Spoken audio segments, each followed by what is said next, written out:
Hello everyone, good evening. स्वागत है आपका आपके चैनल हिस्ट्री वर्ल्ड में। हमने देखा था यूरोपियन कंपनियों का भारत में आगमन, किस तरीके से यूरोपियन कंपनी अपने भारत में आई, कौन सी पहले आई, कौन सा रूट अपनाया इन्होंने, भारत की खोज के लिए कौन कौन से रास्ते इन्होंने अपनाए, ये सभी हम अपनी प्रीवियस क्लासेस में डिस्कस कर चुके हैं। आज अपना टॉपिक है स्वतंत्रता संग्राम। राजस्थान के परिप्रेक्ष्य में हम बात कर रहे हैं राजस्थान का स्वतंत्रता संग्राम। ठीक है, तो जैसे कि हमने देखा था अंग्रेजों का, हमने देखा कि 1600 ईस्वी में अंग्रेजों की अपनी कंपनी स्थापित हुई थी, ईस्ट इंडिया कंपनी, जो कि 1599 में स्थापित करी गई थी। 217 जिसमें व्यापारी थे, जिसको 31 दिसंबर 1600 को महारानी एलिजाबेथ ने अधिकार पत्र देकर भारत और पूर्व के देशों के साथ में 15 वर्ष के व्यापार के लिए भेजा था। ठीक है, 1600 ईस्वी में इस कंपनी की स्थापना हुई, ईस्ट इंडिया कंपनी की। उस समय भारत में किसका शासन था? तो उस समय भारत में था मुगल सम्राट अकबर।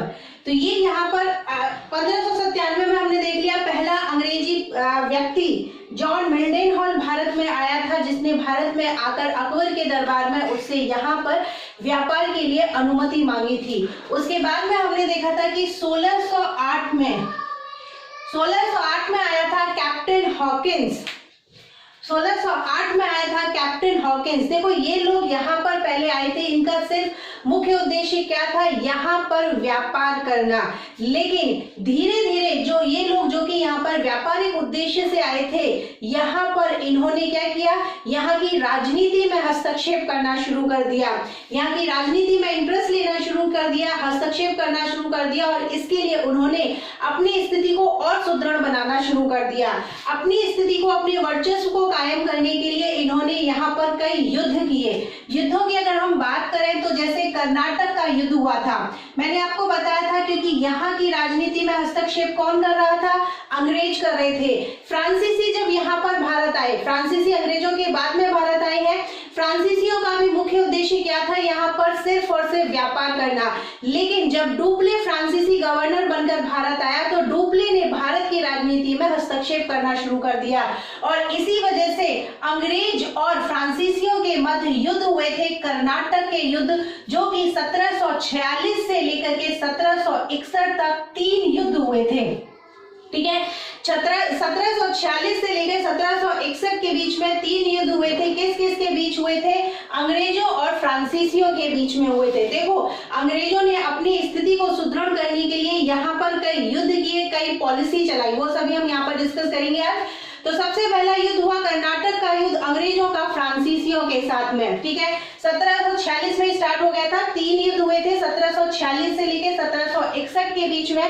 मैंने आपको ये भी बताया था कि जो फ्रांसीसी कंपनी की स्थापना हुई थी 1664 में, तो वो स्थापना करी थी फ्रांस के राजा लुई 14वें के मंत्री कोलवर्ट ने। तो जब कंपनी की स्थापना हुई थी उस समय राजा कौन था? लुई 14वां था। लेकिन जिस समय ये कर्नाटक युद्ध हुए थे तो फ्रांस में राजा कौन था? तो उस समय लुई 15वें का फ्रांस में शासन था। ठीक है, इसके बाद में प्लासी का युद्ध,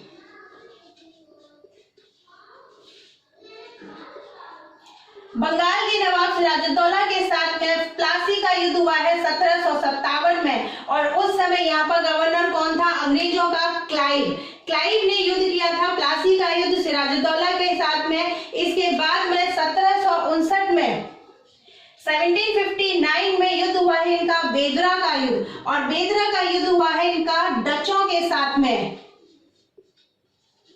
बेदरा का युद्ध, इन सभी युद्धों में अंग्रेजों की विजय होती है। बेदरा का युद्ध जो डचों के साथ में हुआ था, तो डच को भी इन्होंने भारत से यहाँ पराजित कर दिया। इस युद्ध में बुरी तरीके से पराजित कर दिया था, और 1795 तक आते आते डचों को पूरी तरीके से भारत से निष्कासित कर दिया था अंग्रेजों ने। ठीक है, इसके बाद में 1760 में जो कर्नाटक के 3 युद्ध हुए थे, उन तीनों युद्धों के बीच में ही तीसरा युद्ध जो हुआ था 57 से लेकर 63 के बीच में। ठीक है, उन तीनों युद्धों के बीच में ही एक युद्ध हुआ था वांडीवाश का युद्ध। ये वांडीवाश का युद्ध हुआ था अंग्रेजों के बीच में और फ्रांसीसी सेना के बीच में। अंग्रेजों का इसमें नेतृत्व किया था, अंग्रेजों में इसका नेतृत्व किया था आयरकूट ने, और फ्रांसीसी सेना का नेतृत्व किया था काउंट डी लाली ने। ठीक है, इस युद्ध में इन्होंने फ्रांसीसियों को पूरी तरीके से पराजित कर दिया और भारत में फ्रांसीसियों का जो भी वर्चस्व था वो पूरी तरीके से समाप्त कर दिया। और इसके बाद में सबसे महत्वपूर्ण युद्ध होता है इनका बक्सर का युद्ध। बक्सर का युद्ध सबसे महत्वपूर्ण युद्ध क्यों माना जाता है? क्योंकि देखो, जहां प्लासी के युद्ध से, जो 1757 में प्लासी का युद्ध बंगाल के नवाब के साथ इनका हुआ था, वहां उस युद्ध को जीतकर तो इनकी सत्ता केवल बंगाल में ही स्थापित हुई थी, लेकिन बक्सर के युद्ध के साथ, बक्सर का युद्ध हुआ था बंगाल के नवाब मीर जाफर, बंगाल के नवाब मीर कासिम, उसके अवध का नवाब सुजाउद्दौला और मुगल सम्राट शाह आलम द्वितीय, तीन बड़ी शक्तियों के साथ में इनका युद्ध हुआ था। अंग्रेजी सेना का नेतृत्व किया था हेक्टर मुनरो ने। तीन बड़ी सेनाओं के साथ में, तीन बड़े राज्य की सेनाओं के साथ में इनका युद्ध हुआ और इस युद्ध में ये अंग्रेज विजय होते हैं, जिससे अभी तक तो जहां पर ये सिर्फ बंगाल तक सीमित थे, वहीं पर इनका अब आधिपत्य अवध और दिल्ली तक पहुंच जाता है। तो बक्सर का युद्ध इसलिए इनके लिए बहुत ही महत्वपूर्ण माना जाता है। इसके बाद में, बक्सर के युद्ध के बाद में हम देखते हैं कि 1765 में ये कुछ संधियां करते हैं। इलाहाबाद की संधि, जो कि ये अवध के साथ में, अवध के नवाब शुजाउद्दौला और मुगल सम्राट शाह आलम द्वितीय के साथ करते हैं। उसके बाद में 1772 में यहाँ गवर्नर बनकर आता है, बंगाल का गवर्नर 1772 में ये बंगाल के नवाब के पद को ही समाप्त कर देते हैं और तब यहाँ पर बंगाल का प्रथम गवर्नर बनाया जाता है। और वह गवर्नर कौन बनता है? वो है वॉरेन हेस्टिंग।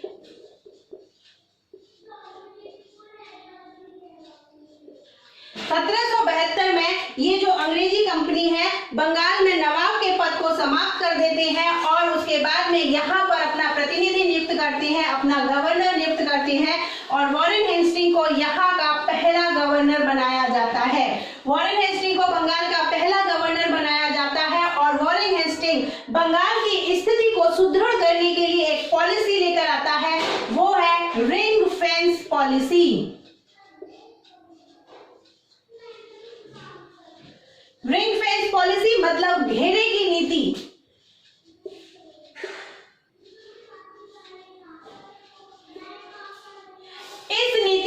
इस नीति में क्या होता था? इस नीति से ये अपनी जो सीमाएं होती थी, जैसे बंगाल में इन्होंने एक पॉलिसी लागू करी थी, तो बंगाल की सीमाओं को चारों तरफ से सुदृढ़ करना इनका उद्देश्य बना। अब ये सुदृढ़ कैसे करते थे?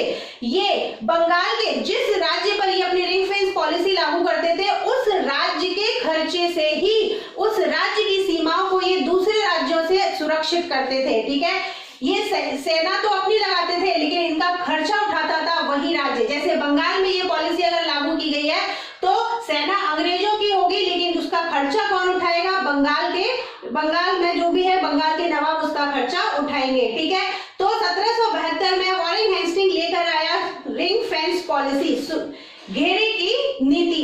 इसके बाद में 1798 में यहाँ पर गवर्नर बनकर आता है वेलेजली, लॉर्ड वेलेजली।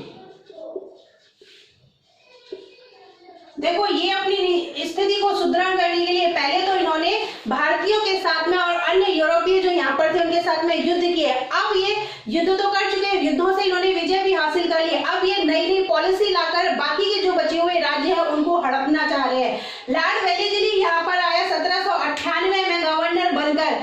इसने क्या करा? इसने यहाँ पर सहायक संधि की शुरुआत की।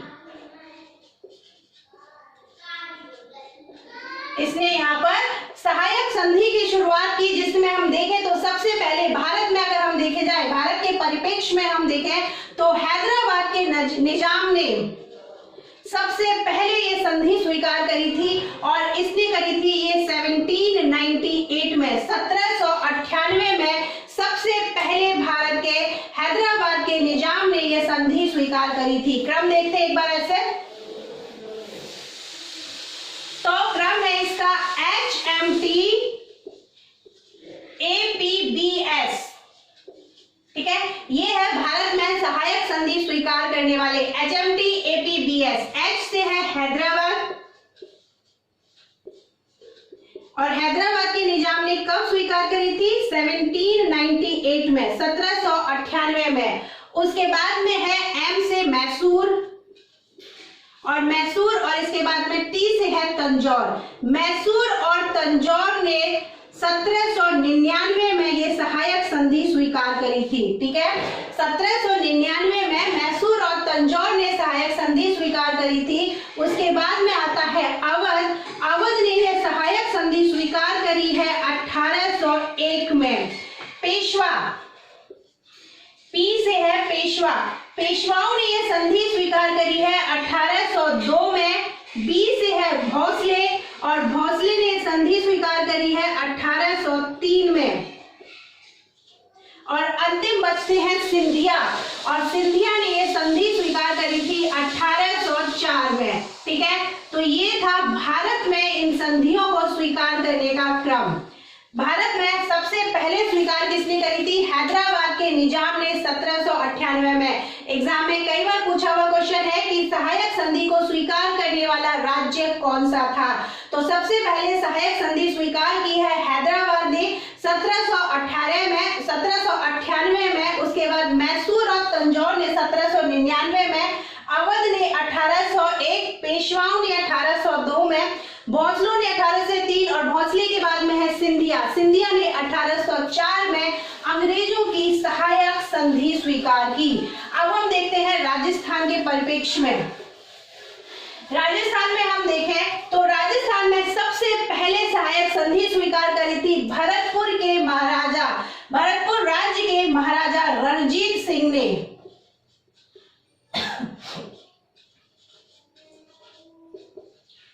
ठीक है, राजस्थान में सबसे पहले सहायक संधि किसने स्वीकार करी थी? भरतपुर राज्य के महाराजा रणजीत सिंह ने सबसे पहले सहायक संधि स्वीकार करी थी। और कब करी थी? तो 29 सितंबर 1803। ठीक है, 1803, 29 सितंबर 1803 में इन्होंने ये संधि स्वीकार की थी। इसके बाद में अलवर के महाराजा बख्तावर सिंह,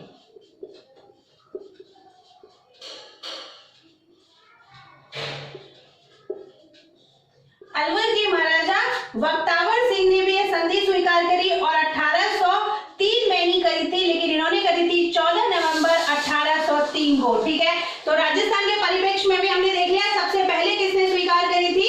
महाराजा रणजीत सिंह ने। भरतपुर राज्य के ये महाराजा थे, महाराजा रणजीत सिंह ने 1803 में संधि स्वीकार करी थी। और उनके बाद में महाराजा बख्तावर सिंह ने, जो कि कहाँ के थे? अलवर के, इन्होंने भी यह वैली दिल्ली की सहायक संधि स्वीकार की थी। इसके बाद में 1813 में आता है लॉर्ड हेस्टिंग। पहले हमने देखा था वॉरेन हेस्टिंग, और ये है लॉर्ड हेस्टिंग।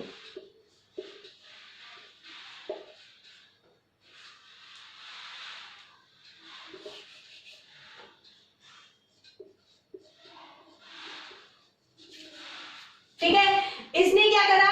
ये एक और नई नीति लेके आया, वो था अधीनस्थ पृथक्करण की नीति।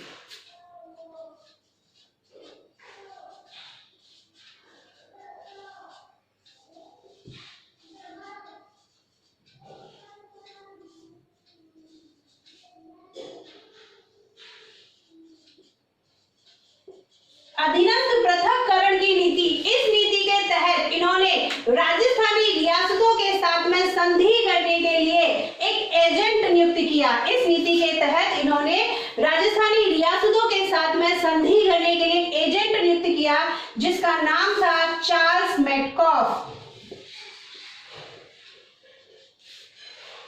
इस चार्ल्स मेटकॉफ ने राजस्थानी रियासतों के साथ में संधि की एक रूपरेखा तैयार की। इन रियासतों के साथ में संधि की एक रूपरेखा तैयार करी, और इस नीति के तहत सबसे पहले जो संधि की थी वो रियासत थी करौली। इस नीति के तहत सबसे पहले संधि करने वाली रियासत थी करौली, और करौली ने यह संधि स्वीकार करी थी 1817 में। ठीक है, नवंबर 1817 में करौली ने इन राज्यों के साथ में, अंग्रेजों के साथ में ये नीति स्वीकार करी थी, ठीक है। लेकिन इस नीति को और विस्तृत और व्यापक बनाने के लिए और प्रभावशाली ढंग से लागू करने के लिए इन्होंने और राज्यों के साथ में भी संधियां शुरू करी, जिसके तहत हम देखते हैं कि कोटा में, ठीक है, कोटा के जालिम सिंह ने यह संधि स्वीकार की।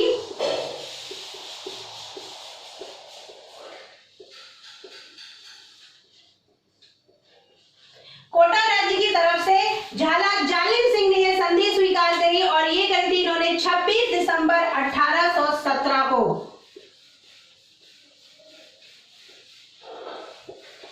कब की थी? 26 दिसंबर 1817 को की थी। और इस नीति के तहत अंतिम रियासत जो अंग्रेजों में शामिल हुई थी वो कौन सी थी? तो वो थी सिरोही। और सिरोही अंग्रेजी राज्य में कब शामिल हुई थी? तो 1823 में सिरोही राज्य जो है अंग्रेजों के अंडर में आ गया था, यह अंग्रेजों का मित्र राज्य बन चुका था, ठीक है। तो सबसे पहली रियासत कौन सी थी? करौली, जो कि 1817 में, और अंतिम रियासत थी इसकी सिरोही 1823 में।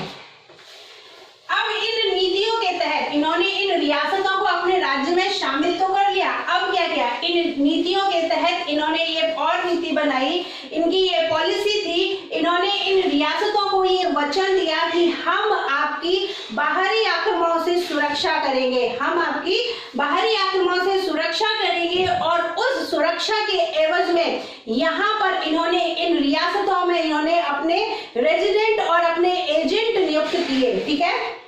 इन्होंने इन रियासतों को यह वचन दिया कि हम आपकी जो है बाहरी आक्रमणों से सुरक्षा करेंगे, और सुरक्षा करने के लिए इन्होंने यहाँ पर अपने रेजिडेंट और अपने पॉलिटिकल एजेंट नियुक्त करना शुरू कर दिया। और इस समय गवर्नर हमने देखा था कौन था? लॉर्ड हेस्टिंग था। तो इस तरीके से धीरे धीरे अंग्रेजों ने यहाँ की रियासतों के अंदरूनी मामलों में हस्तक्षेप करना शुरू कर दिया और अपने हितों के लिए इन राज्यों का आर्थिक शोषण शुरू कर दिया। इस प्रकार न सिर्फ राजस्थान में, पूरे भारत में इन रियासतों पर, पूरे भारतीय राज्यों पर इन अंग्रेजों ने अपना दमन चक्र शुरू कर दिया। 1848 में इतना ही नहीं, 1848 में यहाँ गवर्नर बनकर आता है, गवर्नर जनरल बनकर आता है लॉर्ड डलहौजी।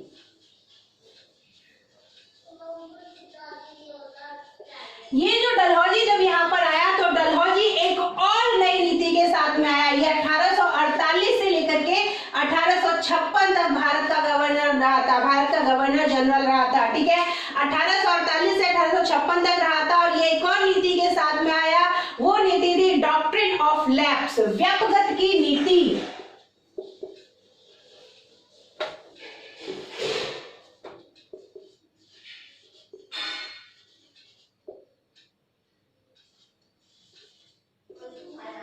ठीक है, डॉक्ट्रिन ऑफ लैप्स मतलब व्यपगत की नीति। इन नीतियों के तहत, इस डॉक्ट्रिन ऑफ लैप्स की नीति के तहत डलहौजी ने यह प्रावधान किया कि अगर किसी भी राज्य का राजा महाराजा अगर निसंतान उसकी मृत्यु हो जाती है तो वह उस राज्य का, उस रियासत पर उसके परिवार का कोई अधिकार नहीं रहता है और उस रियासत को या उस राज्य को अंग्रेज अपने साम्राज्य में शामिल कर सकते हैं। ये थी इसकी डॉक्ट्रिन ऑफ लैप्स की नीति, जिसको गोद निषेध पॉलिसी भी कहा गया, क्योंकि अंग्रेजों ने किसी भी अन्य पुत्र को दत्तक लेने या गोद लेने से इन्होंने इस पॉलिसी के तहत मना कर दिया था, ठीक है। इस सिद्धांत की शिकार कई रियासतें हुई, कई राज्य हुए। भारत में अगर हम देखें तो सबसे पहले हुआ था सतारा। सबसे पहले सतारा राज्य इस नीति का शिकार हुआ था और वो हुआ था 1848 में। सबसे पहले इस नीति का शिकार हुआ था 1848 में सतारा। उसके बाद में कंटिन्यूसली इसमें इन्होंने करते रहे। 1849 में हम देखें तो जैतपुर और संभलपुर,